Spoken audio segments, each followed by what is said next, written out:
네, 여러분 안녕하십니까. 오랜만에 또 주행 영상으로 이렇게 함께 하게 되었습니다. 지금 제가 있는 곳은 마산이고요. 뒤에 이거 보이시는 게 마창대교인가 그렇대요. 저도 여기 처음 와봤는데 일단 바다가 보이고 좋습니다. 그 친구 만나러 잠깐 왔고요. 일단 여기에서 다시 평택으로 갈 거예요. 지금 제가 있는 곳은 마산이고 목적지 평택입니다. 차량은 지난번에 소개해드렸던 뷰티풀 코란도 1.5 터보 가솔린 차량입니다. 오는 길은 제가 일부러 녹화를 안 했어요. 왜냐면 올 때 그렇게 막 제가 어떤 상황이 발생할지 모르기 때문에 처음 와봤어요. 그래서 뭐 가다가 길을 잘못 들게 될 수도 있고 아니면 날씨가 굉장히 안 좋았어요. 뭐 눈이나 비 소식이 있었는데 비는 안 왔어요. 그런데 황사가 있어가지고 아마 실내 카메라로 봤을 때 앞에 뿌예가지고 잘 안 보이는 그런 상황이었는데 오늘 보신 것처럼 날씨가 굉장히 좋아요. 와, 이거 뭐 황사가 언제 있었냐는 듯이 지금 가시거리가 굉장히 좋습니다. 자, 당연히 고속도로를 타고 갈 거고요. 지난번에 부산 평택 그 4시간짜리 주행 영상 아마 다 보신 분들 당연히 없을 거예요. 저도 그거를 아마 다 보라고 올린 게 아니라 보시면서 중간중간 그냥 중요한 부분만 이렇게 끊어서 보시라고 올렸는데 오늘은 풀 영상 안 올리겠습니다. 오늘은 주행하면서 그 중간중간 중요한 부분들 뭐 예를 들어 차로 변경할 때 어떻게 해야 되는지 아니면 뭐 터널 들어갈 때 어떻게 해야 되는지 아니면 뭐 시내도로에서는 어떤 것에 주의를 하면서 운전을 해야 되는지 그런 것들 위주로 편집해서 보여드릴 테니까요. 지난번 영상이 매우 지루한 그 4시간짜리 영상이었다면 오늘은 몇 분이 나올지 모르겠어요. 아직 출발조차 안 했기 때문에 중요한 부분들만 이렇게 잘라서 보여드리도록 하겠습니다. 자, 그럼 이 좋은 날씨 저와 함께 떠나보겠습니다. 네, 이제 출발하겠습니다. 여기는 삼기면이라고 했나 그랬던 것 같아요. 오늘 일단 기온 18도로 돼 있고 여기까지 올 때 평균 연비 15.2로 돼 있었는데 가면서 얼마나 나올지 한번 보겠습니다. 지금 연결된 거는 카메라에 잡힐지 모르겠는데 이 안드로이드 오토가 하나 있고요. 그리고 가면서 제가 통풍 시트를 지금 킬 것 같아요. 날씨상 살짝 지금 땀이 나고 있는데 그렇게 출발하겠습니다. 더우니까 창문도 약간 열게요. 이런 주차장 나가실 때는요 다른 거 없어요. 그냥 왼쪽 오른쪽 다 보면서 사람이나 차가 오는지 안 오는지 다 보면서 확인하고 나가셔야 됩니다. 그리고 천천히 나가세요. 차 사이로 사람이 언제든 튀어나올 수 있다고 생각을 하시고 보자마자 멈출 수 있을 정도의 속도로 아주 천천히 나가야 됩니다. 여기가 입구인 것 같은데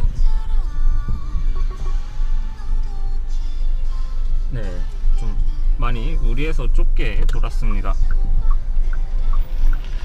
자, 지금 같은 경우에도 이 본도로를 합류하기 전에 왼쪽에서 오는 차가 있는지 확인하고 그 다음에 이렇게 출발하셔야 됩니다.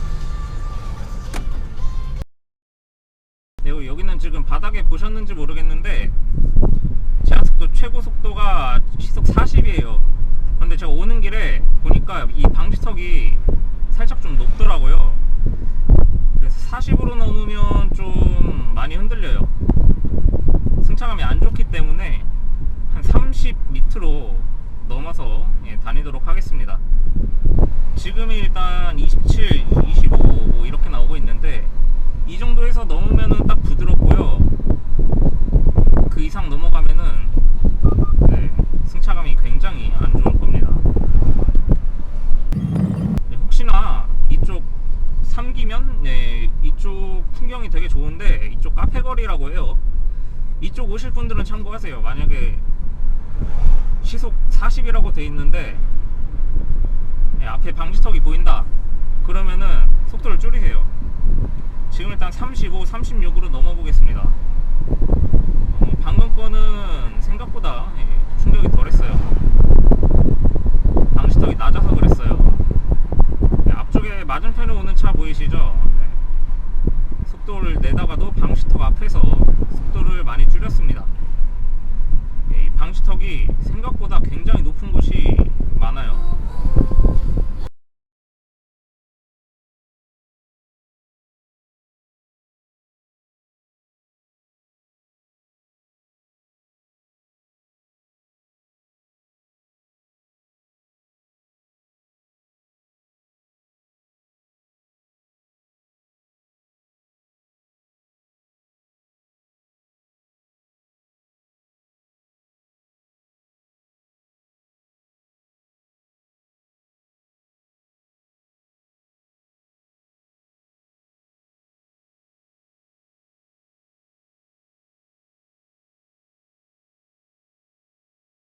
네, 잠시 그 주유소를 찾느라고 좀 신호대기 중에 설정을 좀 건드려 놨습니다. 그래가지고 내비가 다시 초기화됐어요. 주행 시간이 지금부터예요. 앞에 달렸던 시간은 좀 무시가 돼버렸습니다. 그래서 도착했을 때 그 내비게이션 주행 시간이 약간 좀 안 맞을 수도 있습니다. 자, 여러분, 이런데 터널 같은데 들어가기 전에 전조등을 켜세요.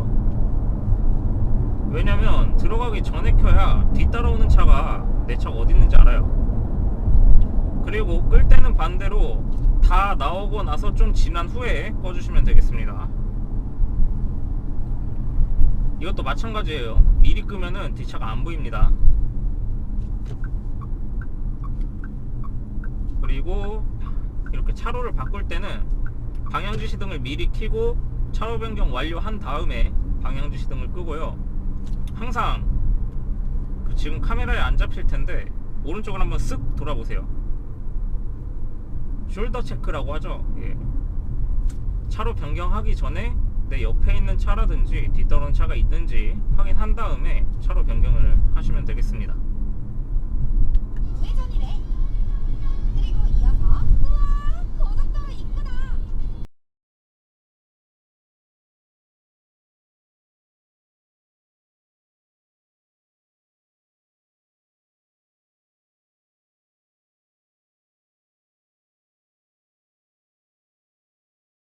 네, 여기는 이제 속도가 제한속도 60으로 돼 있죠. 엑셀에서 발을 떼겠습니다. 그랬는데도 지금 64 내리막길이라 그런지 속도가 그렇게 막 줄어들진 않네요. 자, 아무것도 안 밟고 브레이크 페달에 발만 지금 살짝 올려놓고 있는 상태인데 내리막길이라 그런지 60 밑으로 많이 안 줄어드네요.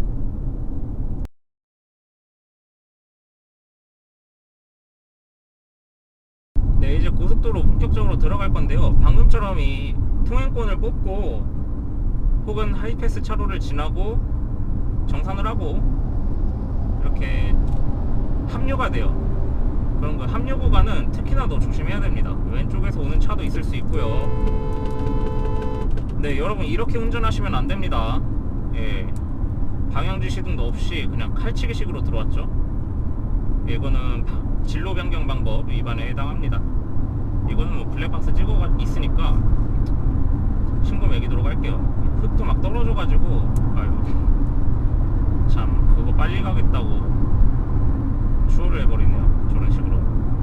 네, 합류 구간에서는 왼쪽에서 오는 차, 오른쪽에서 오는 차 다 봐야 돼요.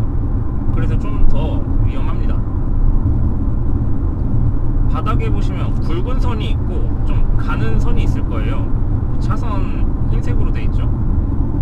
물론 안 돼 있는 것도 있는데 그 굵은 차선을 나의 왼쪽에 두고 가시는 게 편합니다. 왜냐면 그 굵은 차선이 나중에 메인 차선이 되거든요. 그렇기 때문에 그 굵은 차선을 내 왼쪽에 두고 오른쪽을 좀 더 유의하면서 보시면 그나마 좀 합류하기가 수월합니다.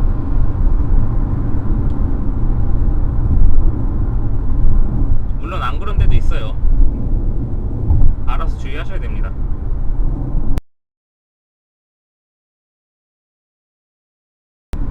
네, 그리고 지금 시속 100km로 주행 중인데요. 한 오차가 3% 정도 있네요. 계기판과 GPS상 속도가 시속 계기판 기준으로 시속 100km 놓고 달리면 GPS가 한 97 왔다 갔다 합니다.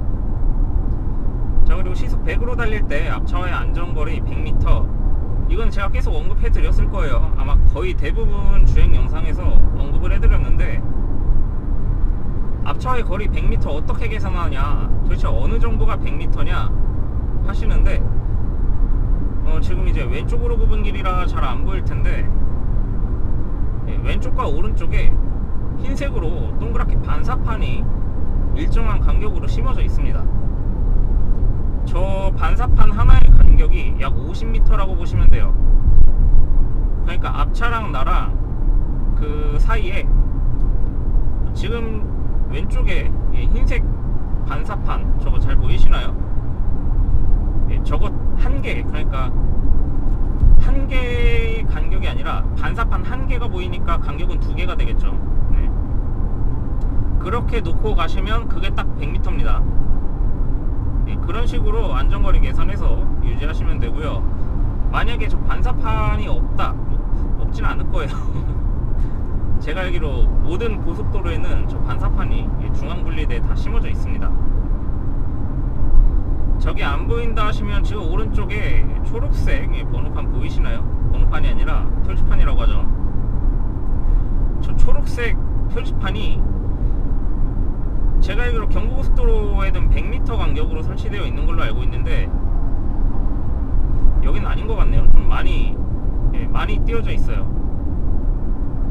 예전에는 저거 보고 저거 하나당 100m 이렇게 간격을 계산했었는데, 저거는 경부고속도로도 마찬가지고, 지금 제가 달리고 있는 이곳 중부고속도로인가요? 이것도 여기도 100m 간격이 아니에요. 그러니까 저 초록색 저걸로 보시기보다 중앙분리되어 있는 흰색 반사판, 저것을 기준으로 삼고 가시는 게 좋을 것 같습니다.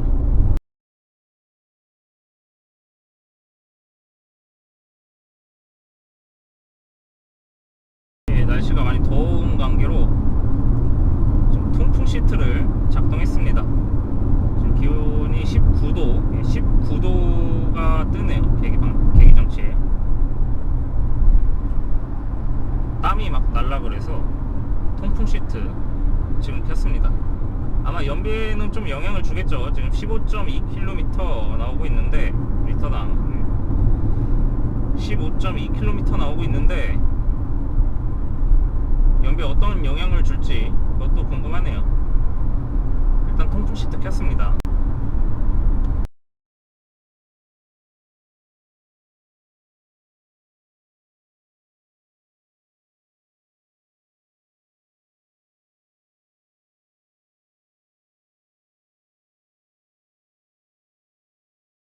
네, 제가 지금 앞지르기 중이죠. 지금 이 고속도로는 차로가 두 개밖에 없습니다. 차로가 두 개일 때는 2차로가 주행차로가 되고요, 1차로가 추월차로가 되죠. 저속차로가 따로 없습니다. 저속차로 그냥 2차로로 쭉 달려야 돼요. 그래서 내가 2차로로 시속 100km로 쭉 달리다가 앞에 느리게 하는 차가 있다 그러면은 1차로로 시속 100km로 추월하셔도 상관없습니다. 추월차로라고 무조건 속도 더 내서 추월해야 된다 이런 건 아니에요. 교통량이 많아도 그럴 수 있고, 지금처럼 차로가 두 개밖에 없을 때는 규정 속도 딱 맞춰가지고 1차로로 추월해도 괜찮습니다. 다만 추월이 끝나면 바로 2차로 주행차로로 들어오셔야 돼요. 왜냐면 1차로 추월차로는 긴급차가 지나갈 수도 있고요, 갓길로도 지나갈 수 있지만 긴급 차량이 지나갈 수도 있고, 또 이제 화장실이 매우 급하신 분들이 많은 것 같아요. 주말이라 그런가 차량이 많아가지고 화장실들을 제때제때 못 들리신 것 같아요. 규정속도 맞춰서 시속 100으로 달리고 있으면 그보다 더 빨리 달리는 차량들이 굉장히 많습니다. 생각보다. 아무튼 그런 경우를 대비해야 되기 때문에 추월차로는 추월이 끝날 때는 무조건 주행차로로 들어오셔야 된다는 점. 그리고 제가 알기로 3.5톤 이상 되는 화물차들은 80인가 90km에 락이 걸려 있어요. 그 이상 이제 속도가 안 올라가는데 모르겠어요. 옛날에 나온 차가 아님에도 불구하고 그 이상으로 달리는 트럭들이 간혹 보이는데 아마 뭔가 차에 그 제한을 풀었다든지 아니면 뭐 제가 그냥 그렇게 느낌만 그렇게 느껴지는 거일 수도 있고 뭐 진실은 운전자만이 알겠죠. 아무튼 화물차들도 1차로로 추월해도 됩니다. 이렇게 차로가 두 개밖에 없을 때는 화물차 1차로 간다고 해서 뭐라 그러지 마세요.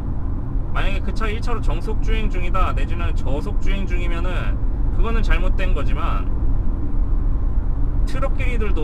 트럭도 빠르게 달리는 트럭 있고 좀 느리게 달리는 트럭 있잖아요. 그렇기 때문에 트럭이 1차로로 추월할 수밖에 없는 상황일 때는 1차로로 추월해도 되는 상황입니다.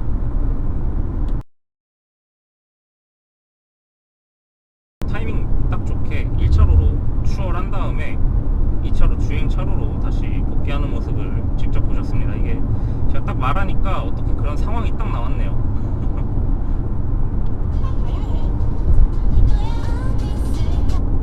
주행하실 때는 그냥 그렇게 생각하시는 게 좋아요. 나보다 빨리 가면은 그 사람은 화장실이 급한 거고 나보다 천천히 가면은 그 차에 계란 싣고 가는 거라고 그렇게 생각을 하시면 뭐랄까요, 스트레스? 예, 그런 거 없습니다. 앞차가 느리게 간다고 화낼 일도 없고 빨리 달린다고 물론 이제 정말 위험하게 달리면은 욕할 수도 있겠죠. 그런데 그런 게 아니고서야 그냥 그 정도로 이해하시는 게 좋습니다. 자, 저도 추월이 끝났으니까요. 시속 110 좀 약간 넘었는데 다시 본선으로 복귀했습니다.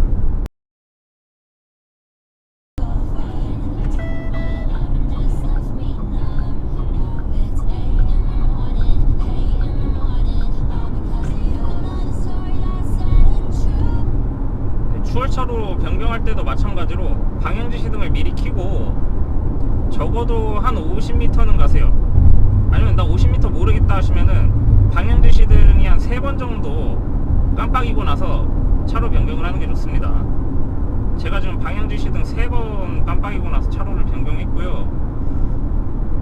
저 차까지 추월을 하려고 했는데 저 차도 좀 속도가 있는 것 같네요. 지금 2차로에서 다른 차가 빠르게 오고 있기 때문에 2차로 차 보내주고 주행차로로 복귀하겠습니다. 애매하게 빨리 오네요. 제가 들어갈 건데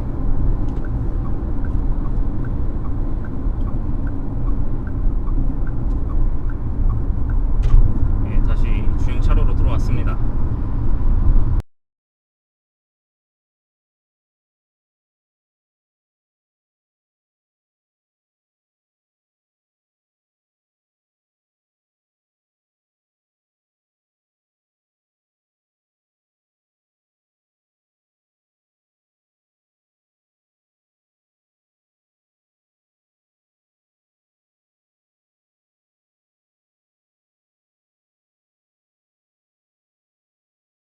자, 터널이 보입니다. 자, 제가 제안하는 캠페인 하나 할게요. 터널이 보이면 요새 차들은 그 전조등 자동으로 켜주는 기능이 있잖아요. 그거 들어올 때까지 기다리지 마시고 미리 이렇게 전조등이나 미등을 한번 살짝 켰다가 터널 들어간 다음에 다시 자동으로 돌리면 전조등이 유지가 되거든요. 그렇기 때문에 내 차는 자동이야 라고 하시는 분들도 터널 진입 전에 전조등을 켰다가 터널 들어간 다음에 다시 자동으로 바꿔주세요. 그러면 끄는 거는 건드리실 필요가 없는 게 자동으로 해놓으면은 터널을 빠져나오고 나서 한 3초 정도 이후에 꺼지더라고요. 뭐 수동으로 하시는 분들도 마찬가지죠. 미리 전조등을 킨 다음에 터널 들어가고 나서 쭉 유지하다가 터널을 빠져나왔다 그러면은 그때 이제 전조등을 소등하는 걸로 그렇게 우리 한번 해봅시다. 밤에는 크게 상관이 없어요. 밤에는 뭐 항상 전조등 켜고 있죠. 밤에는 상관이 없는데 특히나 낮에 이 앞차가 터널로 들어가잖아요. 그러면 안 보여요. 터널 안에 무슨 상황이 되어 있는지 안 보입니다. 물론 이제 사고가 나 있는 경우는 흔하진 않겠지만 혹시나 터널 안에서 사고가 발생하면 차량이 그렇게 어쩔 땐 서 있을 수도 있고요. 아니면 엄청 느리게 다닐 수도 있죠. 그렇기 때문에 밖에서는 안에가 안 보입니다. 안에서는 바깥이 보이지만 밖에서는 터널 내부가 안 보여요. 그렇기 때문에 미리 전조등을 켜면 뒷차가 앞차를 알아볼 수 있습니다. 아, 저 차가 저만큼 있구나. 혹은 아, 저 차가 브레이크를 갑자기 밟는구나. 터널 안에 무슨 일이 있구나. 터널 안에서 차량들이 천천히 가는구나. 그런 것들을 알아차릴 수 있기 때문에 항상 터널 진입 전에 전조등을 켜고 터널을 빠져나오고 나서 일정 기간 지난 후에, 일정 시간이라든지 일정 거리가 지난 후에 전조등을 끄는 그런 한번 운동을 같이 해보면 좀 더 안전한 도로 이용이 되지 않을까, 저는 그런 생각으로 여러분들께 제안을 해봅니다. 아, 물론 제 구독자가 많지가 않기 때문에 이 영상을 보시게 될 분들도 아마 많지 않을 것 같고요. 뭐 그렇게 막 뭔가 파란을 일으킬 그 정도 능력은 제가 안 되지만, 그래도 하나 둘씩 바꿔 나가다 보면 이게 언젠간 정착되지 않을까요? 네, 안전을 위해서 우리 모두가 조금만 노력을 해봅시다.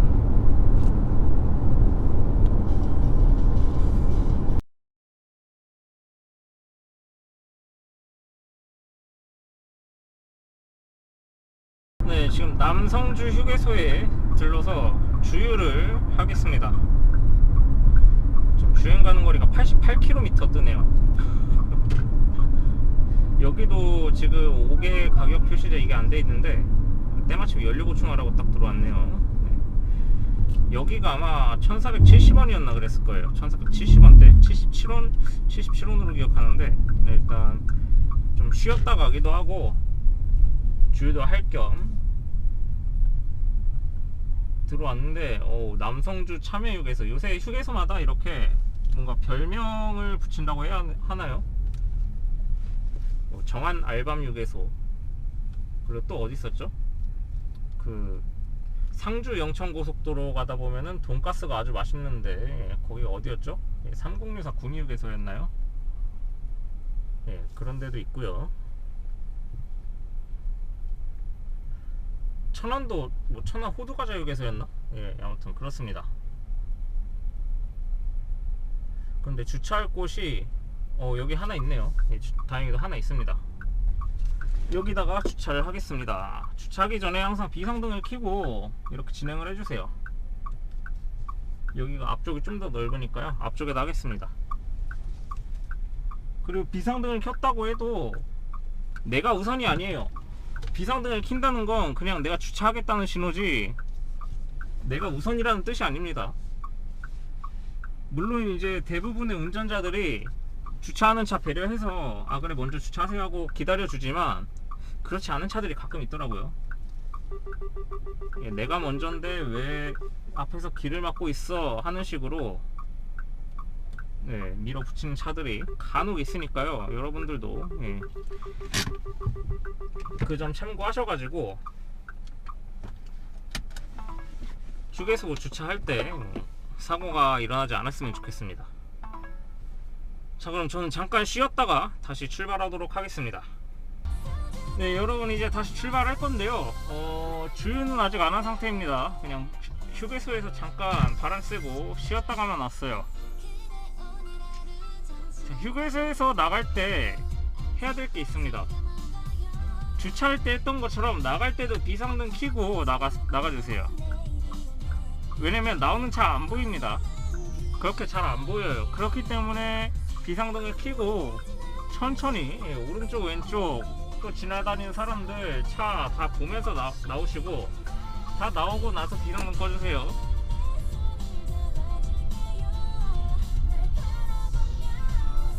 여기가 1487원인데 경로상 가장 저렴한 주유소라고 합니다. 아, 여기 셀프 서비스 코너가 내가 다시 알려줄 때까지. 좋아. 그럼 특이하게 주유하기 전에 있네요. 저기를 들러서 가야 하는데 일단 기름부터 주유하겠습니다. 주유를 하고 청소까지 간단하게 하고 다시 출발하겠습니다.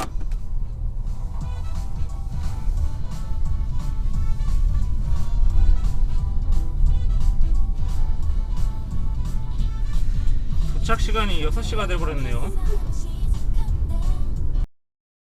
지금 이렇게 밖에 차가 서 있을 때는요, 비상등 한 번씩 켜줍시다. 간단하게. 그래야 혹시 모를 후속 사고를 막을 수 있으니까요. 저렇게 뭐 갓길이라든지 뭔가 앞에 상황이 발생했을 때는 비상등으로 뒤차에 신호를 해주는 게 안전합니다. 네, 다시 터널입니다. 터널에서는 항상 어떻게 하라고 했죠? 예, 미리 켜고, 전조등을 미리 켜고요. 오토 같은 경우에는, 2차 같은 경우에는 그 자동으로 전조등을 조절해주는 기능이 있죠. 예. 들어가기 전에 살짝 켰다가 다시 터널 안에 들어오고 나서 자동으로 해주고, 빠져나간 다음에는 알아서 꺼지게 그렇게 해두는 겁니다. 지금 제 뒷차가, 여러분 룸미러가 이게 카메라에 잡힐지 모르겠는데 뒷차가 전조등을 안 켜고 오고 있어요. 같은 차로 뒤따라오는 차가 전조등을 안 켜고 오고 있어요. 미등조차도 안 켜고 오고 있는데, 저렇게 되면은 저야 뭐 상관이 없죠. 근데 저 차 뒤에 오는 차, 그러니까 저의 뒤에 차죠. 그 차는 좀 상대적으로 위험할 수가 있습니다. 앞에 뭔가 상황이 발생했을 때 제가 일단 급제동을 하겠죠. 그럼 저 차도 급제동을 할 건데, 그 뒤에 오는 차는, 예, 물론 이제 터널이 비교적 기니까 상관이 없겠지만, 브레이크 등은 들어오겠지만, 그래도 예, 불빛이 미리 있어서 보이고 대비했던 거랑 갑자기 대비하는 거랑은 차이가 있겠죠. 그렇기 때문에 터널 들어가기 전에 전조등을 켜고, 나오고 나서 전조등을 끄고. 사실 뭐 제가 한다는 캠페인이라기보다는 규정이 원래 그래요. 터널 들어가기 전에 전조등을 켜시오, 뭐 전조등 켜세요, 아무튼 뭐 전조등을 켜라는 그런 표지판이 있습니다. 뭐 없는 데도 있나요? 근데 아무튼 터널 들어가기 전에 전조등을 켜야 되죠. 자동으로 이 전조등을 제어해주는 장치가 나오고 나서 그런 부분에선 좀 아쉬워요. 미리 전조등을 켜고 이렇게 터널에 진입할 수 있는 기능이 있었으면 좋겠는데, 그거는 좀 수동으로 해야 되는 한계가 있습니다. 자동으로 아마 개발하기가 어려울 것 같아요. 네, 추월하느라고 잠깐 속도를 올렸고요. 다시 본선으로 합류했기 때문에 규정속도 지키면서 안전운전 하겠습니다.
여기서 이제 램프 구간이라고 하죠. 한 고속도로에서 다른 고속도로로 가는 경우도 있고요. 아니면 뭐 고속도로에서 빠져나오는 구간도 있죠. 여기 제한속도가 50인데 제가 지금 엑셀에서 발을 뗐거든요. 굳이 브레이크는 안 밟을게요. 자, 일단 청주 쪽으로 왼쪽으로 가야 되는데 규정속도 지키면서 가려고 지금 엑셀에서 발을 뗀 상태인데, 속도 속도가 그래도 꽤 있네요. 지금 68, 67, 제한 속도가 50이었죠. 50까지는 안 떨어질 것 같은데 이건 어쩔 수 없네요. 한 60, 70 그 사이로 가겠습니다. 여기에서는 저도 이제 제한 속도를 못 지키게 됐네요. 뒤에 하도 차가 바짝 따라와가지고 원래 이제 50으로 가야 되는데 50으로 가면은 뒤에서 막 난리를 치죠. 자, 이제 램프 구간이 거의 다 끝나가고 있습니다. 원래는 여기 합류하기 직전까지 시속 50으로 달려야 돼요. 이제 여기서부터 속도 내도 되는 겁니다. 네, 이 차가 바로 제 뒤에 따라오던 차예요.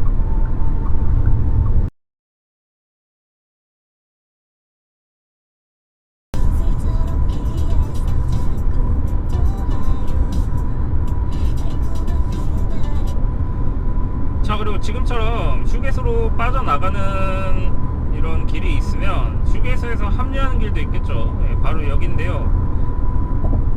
차량이 합류하는 차가 분명히 있어요. 지금은 없는데 이제 언젠가는 빠져나오겠죠. 그러면 웬만하면 1차로로 비켜주세요. 그게 안전합니다. 그런데 1차로로 못 비킨다 싶으면은 그 들어 합류하려는 차의 속도를 봐야 됩니다. 합류하려는 차가 나보다 현저히 느리다 그러면은 내가 빨리 지나가는 게 낫고요. 합류하려는 차가 그래도 어느 정도 속도 붙었으면은 그 차는 끼워주는 게 좋습니다. 합류하실 때도 마찬가지로 내 차의 속도가 너무 느리다 싶으면은 일단 뒤에 오는 차 보내주고요. 내 차가 충분히 빠르다 싶으면은 합류하는 게 안전하죠.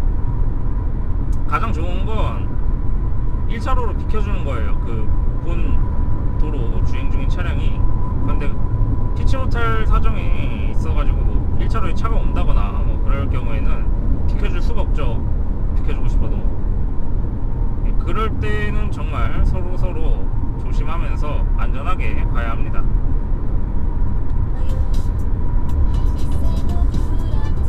조금 있다가 110km 여기서 빨리 달리면 카메라에 찰칵 찍혀요. 정해진 속도를 넘지 않도록 해야 해. 물론 우선권은 그 주행 중인 차에게 있죠. 그 합류하는 도로 보면은 역삼각형 표시, 그러니까 그 역삼각형 표시가 있는 차로 주행 중인 차가 양보해야 돼요.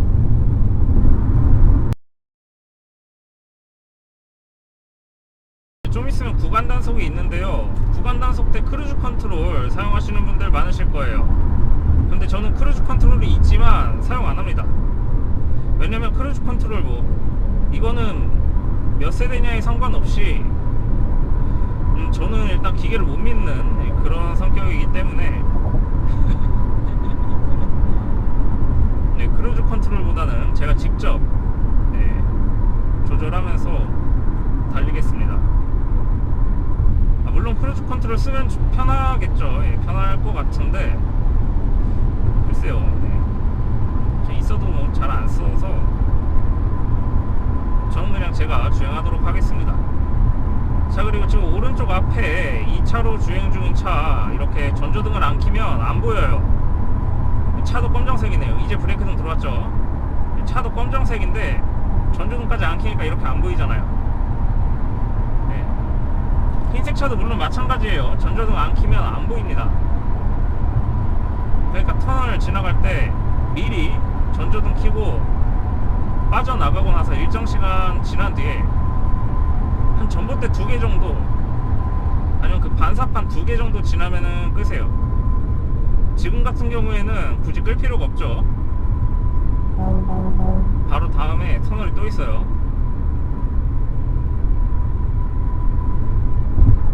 그냥 전조등 킨 상태로 계속 주행하겠습니다.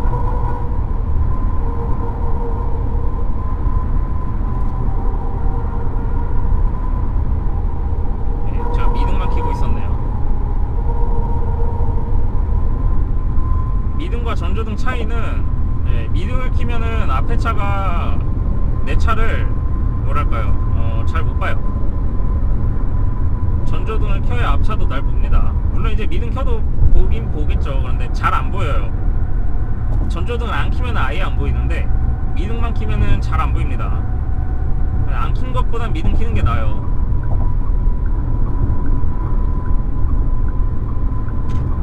하지만 전조등을 켜야죠.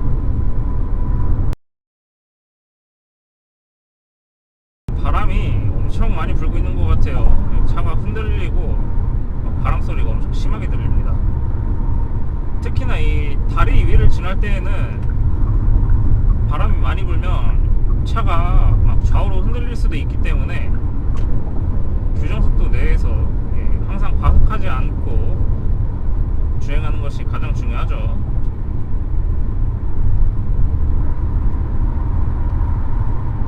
자, 터널 안에 들어왔으니까 다시 전조등을 켜겠습니다. 자, 오른쪽 앞에 차, 이거는 아까랑 똑같은 차종인데 흰색 차예요. 아무리 흰색 차여도 전조등 안 켜니까 잘 안 보이죠. 흰색 차라서 그나마 좀 보이는데 전조등 안 켜면 저렇습니다. 전조등 무조건 켜세요.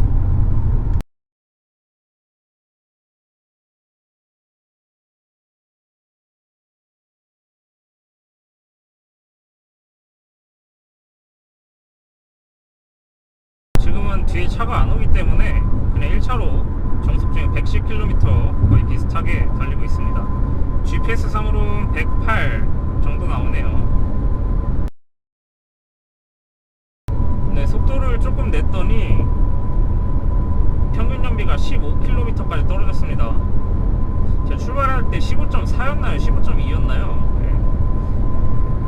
아무튼 100km로 쭉 가다가 110에 맞춰가지고 가다 보니까 평균 연비가 조금 떨어지고 있습니다.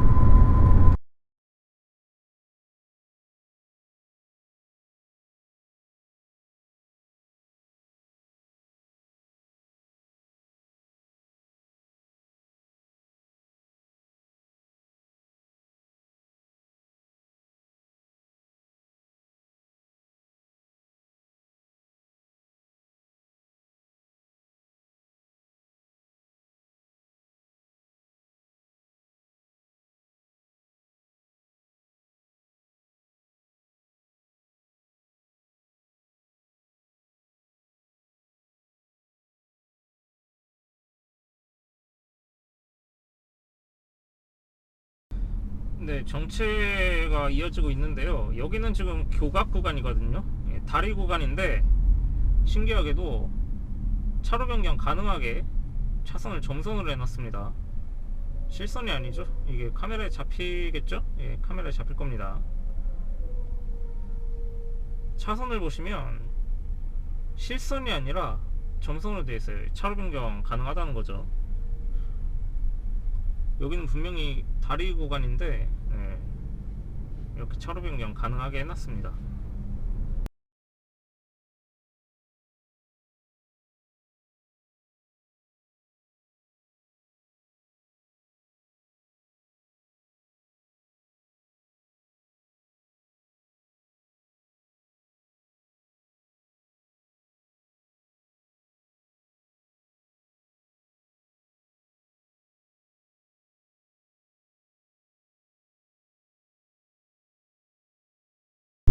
예, 제한 최고 속도가 변경됩니다. 왜냐면 이거 뭐였죠? 이게 무슨 고속도로였죠? 이름이 갑자기 생각이 안 나는데 아무튼 이 고속도로가 끝나고 이제 경부고속도로로 아마 합쳐지는 거일 거예요. 예, 맞네요. 경부고속도로. 예, 경부고속도로로 합쳐지게 됩니다. 저는 상행선, 서울 방향 상행선 쪽으로 갈아타야 됩니다.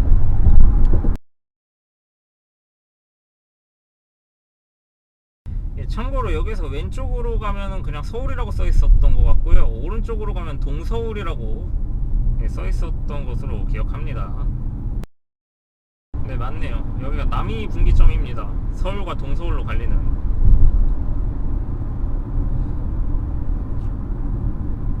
예, 그래도 이 차량은 미리 깜빡이를 켰기 때문에 제가 브레이크를 밟아가지고 끼워줄 수가 있었어요.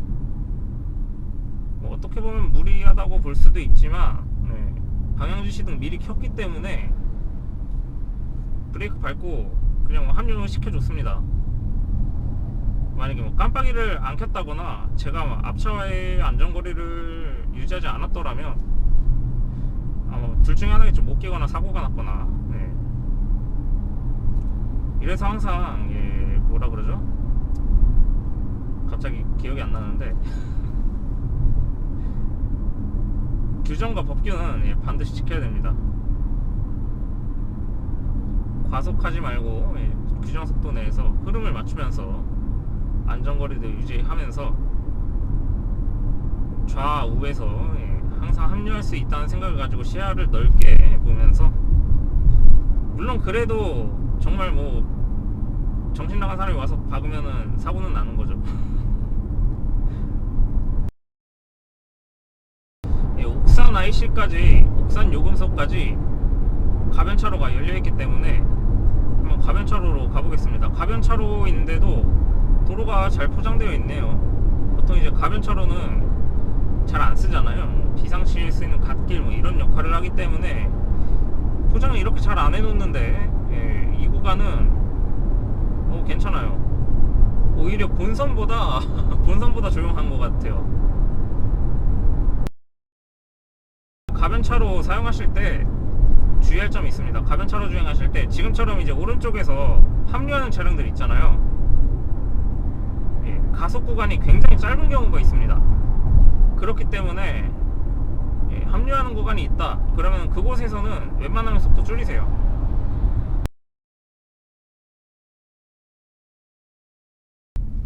이제 가변차로 종점이 나왔으니까요, 저는 본선으로 들어가도록 하겠습니다.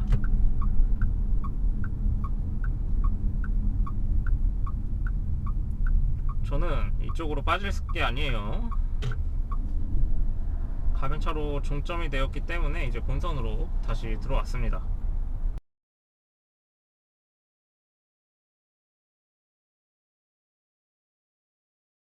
통풍 시트도 이제 껐습니다. 지금 평균 연비가 아까 그 110 맞춰가서 그런지 평균 연비는 지금 딱 1리터당 15km 가리키고 있는데요. 통풍 껐으니까 조금 나아질 것 같기도 한데 지금 교통 상황이 정체죠. 아마 더 떨어질 것 같습니다. 아쉽지만 14km대로 떨어질 것 같네요.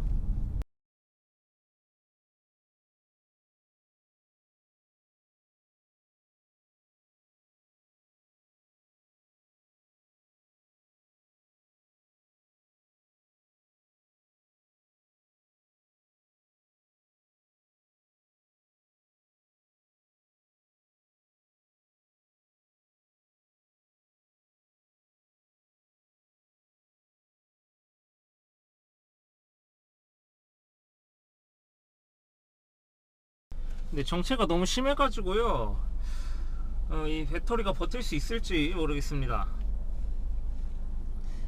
일단 이게 지금 엔딩이 될 수도 있어요.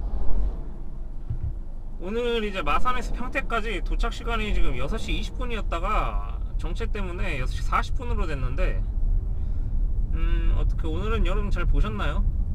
지난번에 솔직히 4시간짜리 평택에서 부산 가는 거 그거는 좀 다 보라고 올린 게 아닙니다. 그건 다 보시는 분들이 계실 수도 있지만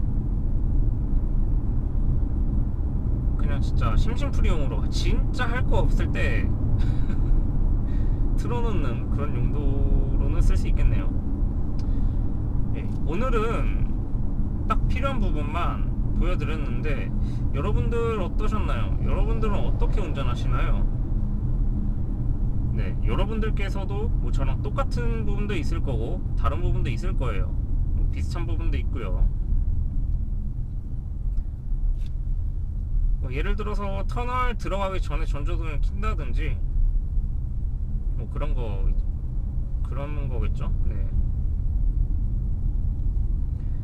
정답은 없습니다. 그냥 규정 제대로 지키고 안전하게 운전하면 사고 안 나고 남들한테 피해 안 주고 목적지까지 정확하게 길 잘못 들어가지 않고 제대로 가면은 그게 바로 안전운전이죠. 이 와중에 저 차는 담배를 버리네요.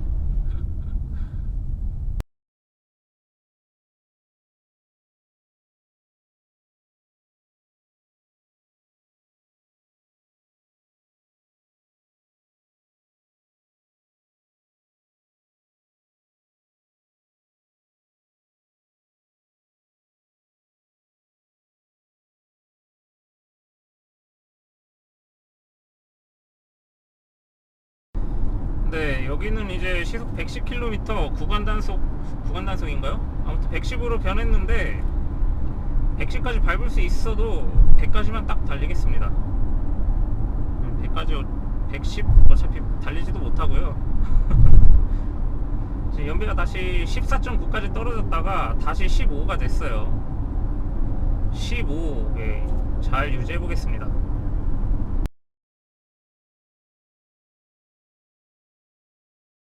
여긴 다시 가변차로가 주도로와 비슷하거나 좀 더 좋네요. 그냥 쭉 달려보겠습니다. 앞에 표지판이 보이네요. 가변차로 이용 신호시 안성 요금소까지 가변차로 뚫려 있다고 합니다. 이대로 안성 요금소까지 달려보겠습니다. 연비는 다시 15.0에서 움직이질 않고 있어요. 올릴 수 있으면 한번 올려볼게요. 지금처럼 제가 달리고 있는 차로는 뻥 뚫려 있다고 해도 왼쪽에 있는 옆에 있는 차로가 정체가 지금 되는 것 같죠. 이럴 때는 옆에서 갑자기 휙 들어오는 차들이 있을 수 있어요. 물론 그러면 안 되지만 그런 차들이 있을 수 있기 때문에 충분히 대비를 해야 됩니다. 그러니까 너무 빨리 달리지 마세요. 과실을 떠나서 사고 나면 안 되니까요. 사고 나면 복잡해지잖아요. 그럴 때는 그냥 적당히 속도 줄이면서 갑자기 훅 튀어나와도 멈출 수 있을 정도로 좀 속도를 줄이시면 좀 더 안전합니다.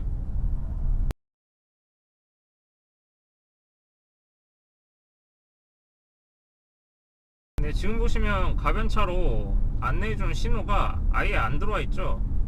이럴 땐 그냥 가셔도 됩니다. 왜냐면 전에 신호가 켜져 있었기 때문에 그냥 가셔도 돼요. 만약에 전에 신호가 금지였으면은 가면 안 돼요.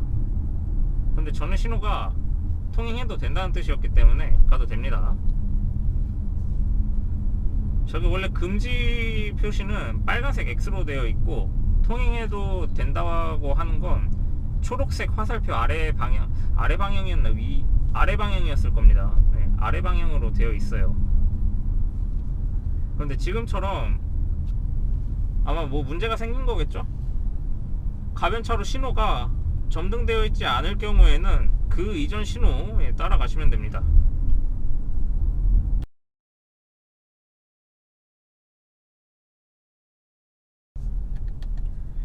네, 그리고 지금 같은 경우에는 오른쪽에서 휴게소에서 나오는 합류하는 차들과 그 가변차로 차량 있죠. 한 대씩 끼워가면 돼요. 그냥 한 대 한 대씩 서로 끼워가면 됩니다. 저런 데서 괜히 막 뭐 먼저 머리 무리하게 들이밀겠다고 무리한 진입을 시도하면은 안 되겠죠.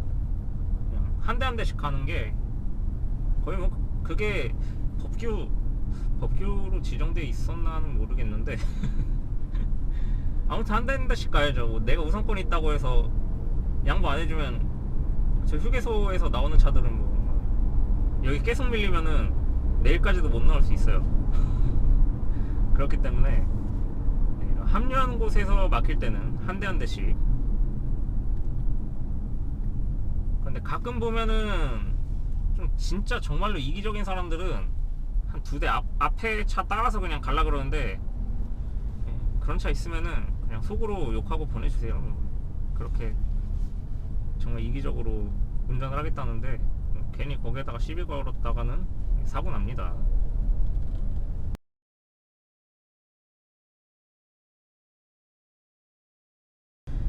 예, 이제 목적지까지 한 4.5km 남았는데요. 거의 다 왔죠.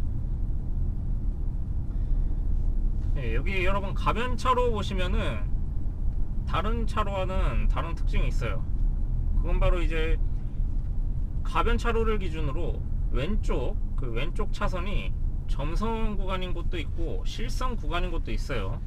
왜냐면 가변차로는 말 그대로 가변차로예요. 얘를 변하게 할 수 있어요. 통행 금지시킬 수도 있고 지금처럼 교통량이 많다거나 이럴 때는 열어줄 수도 있어요. 닫았을 때는 갓길의 역할을 해야 하기 때문에 실선 구간인 것도 있고, 또 열었을 때는 차량이 진입해서 이 차로를 이용할 수 있어야 하기 때문에 점선 구간인 것도 있습니다. 바꿔 말하면 가변차로가 열렸다고 해서 무조건 이용할 수 있는 건 아니에요. 점선 구간에서 차로 변경한 후에 이용해야 합니다. 실선 구간에서 변경하면 그건 당연히 안 되는 거예요. 아, 얘는 가변차로니까 그런 거 없으라고 아마 실선 구간 물고 들어오시다가 그거 아마 단속은 안 하려나? 모르겠네요. 단속돼 본 적이 없어서 단속했다는 얘기도 못 들어봤고. 네, 아무튼 가변차로 이용하시거나 가변차로에서 빠져나가실 때는 항상 이 점선 구간에서 차로 변경을 하시기 바랍니다. 가변차로 이용할 때 한 가지 또 유용한 팁을 드리자면, 지금 앞에 가변차로 신호등 있죠? 저 가변차로 신호등 있는 곳은 점선이고요, 그렇지 않은 곳은 대부분 실선이에요. 물론 다 그런 건 아니고 대부분 그렇습니다. 대부분. 이거 가변차로 신호기 없는 곳인데 점선인 곳도 있고, 가변차로 신호기가 있는 곳인데 실선인 곳도 있어요. 지금 이곳은 페인트가 실선으로 한번 쫙 그었다가 다시 점선으로 바꿔서 그런가 보기에는 그냥 아마 카메라에는 실선처럼 보일 거예요. 그런데 여긴 점선 구간입니다.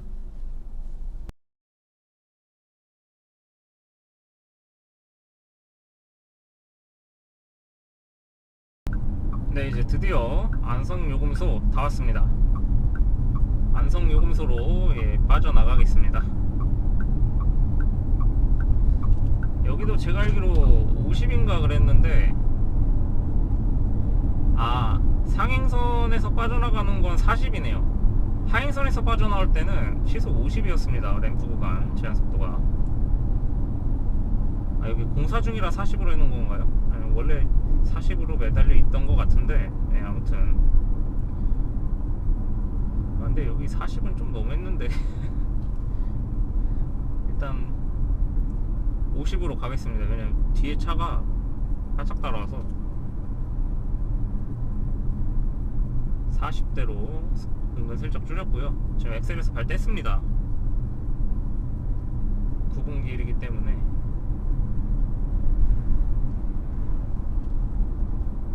자, 안성요금소 오면은 목적지 거의 다 왔다고 보시면 돼요. 안성요금소에서 한 5분 걸리나요? 예, 신호 빨간불 받아도 거의 그럴 겁니다. 그리고 여기 진짜 위험해요. 하이패스 구간이랑 이 요금 수동으로 내는 구간이랑,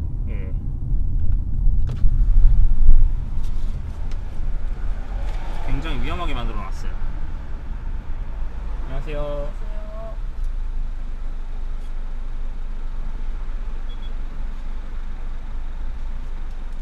안녕하세요. 자, 이렇게 주행이 끝났습니다. 여기가 좀 많이 보던 데가 아니죠. 평소에는 지하 주차장에서 이렇게 마무리를 했는데, 오늘은 안성휴게소에서 마무리를 합니다. 왜 그러냐면요, 지난번에 주행을 하면서 그 차 안에 거치를 해놨던 액션캠이 생각보다 배터리가 오래 갔어요. 그래서 중간에 끊어질 줄 알고 미리 주행을 하면서 엔딩을 했는데, 어떻게 끝까지 꾸역꾸역 잘 왔습니다. 그래서 이렇게 따로 마무리를 했고요. 참고로 지난번에 주행한 날짜랑 오늘이랑은 달라요. 눈치채신 분도 계시겠지만 지금 안성휴게소에서 엔딩을 하고 있습니다. 자, 이번에는 많이 편집을 했어요. 지난번에 그 부산까지 가는 거죠. 4시간짜리 주행 영상 올려버리니까 지루하다, 뭐 그런 의견도 많이 있었고요. 그리고 실제로 지루해요. 그렇기 때문에 이번에는 최대한 여러분들께 포인트가 되는 영상 중간중간 이렇게 편집을 해서 보여드렸는데 어떻게 보셨나요? 그리고 여러분들은 운전할 때 어떻게 하시나요? 물론 여러분들도 안전운전을 많이 하시겠지만 저도 이 안전운전을 하면서 여러분들과 많은 정보 교환하고 싶습니다. 저와 여러분들이 함께 이렇게 고속도로에서 안전운전하게 된다면 언젠가는 정말 모든 운전자들이 고속도로건 일반 도로건 가리지 않고 안전운전하는 그날이 오지 않을까요? 저는 이제 여기서 마무리를 하고요. 다음에는 또 더 좋은 안전운전 영상으로 찾아뵙도록 하겠습니다. 그때는 이제 2차가 될지 아반떼 XD가 될지는 몰라요. 어떤 차로 돌아올지 그것도 하나의 좀 궁금증이죠. 그리고 여러분들 항상 제가 댓글을 봐요. 그래서 지난 영상이라도 궁금한 점 댓글로 이렇게 남겨주시면 제가 확인하는 즉시 답변을 드리고 있습니다. 궁금한 점 언제나 댓글 남겨주시고요. 유익하게 보셨다면 구독과 좋아요 한 번씩 눌러주시길 바랍니다. 자, 그럼 저는 다음에 더 좋은 영상으로 찾아뵙도록 하겠습니다. 감사합니다.